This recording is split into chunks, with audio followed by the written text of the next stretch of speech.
So today's video is for women, who is usually who my videos are for, but this one is also for the men in your life. So both of you, I need you to watch because I just finished the first gift of the season, and that's when husbands call me and they surprise their wife, or maybe it's just a little bit of a surprise, like kind of a nudge nudge, and their wife gets a consultation room design. So I am going to show you. I need to check over my box and see if it looks good. So I'm just going to do an unboxing, and Abe's going to help me. So Abe, can you open the thank you.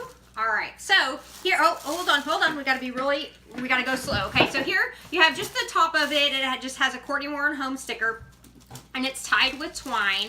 And the colors and designs can be different, but this one is a little bit of a farmhouse rustic feel. And so then you open it up, and Abe, what do you see in here?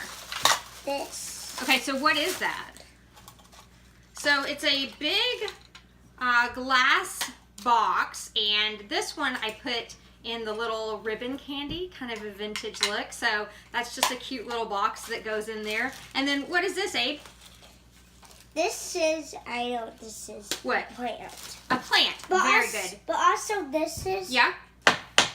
A drumstick. No, it's made out of wood. Oh, a wood candy cane. Yes. Yeah. So sometimes these are candy, but sometimes they're wood. They're cross. Right. Cross. Right. So, and then here's where we get to the fun part. This is like a T. Like a T, very good. So we're learning our letters, aren't we? Yes. So this is the actual yeah, and gift. it says Courtney Warren Home. Right. Yeah, and so right here it has a vellum overlay, and it says there's no place like home for the holidays. I actually made that up. I've never heard that before. Just kidding. It's a Christmas song. And then here is the actual gift, and it says you have been given the gift to love your home. This amazing gift gives you one room refreshed by Courtney Warren Home. So this is the box it comes in. Oh, excuse you. And then this is a gift you can give and you can keep for yourself or give it to others. But this is really like grass. I don't know because it's not. And it comes with a whole box of grass. So here's the unboxing.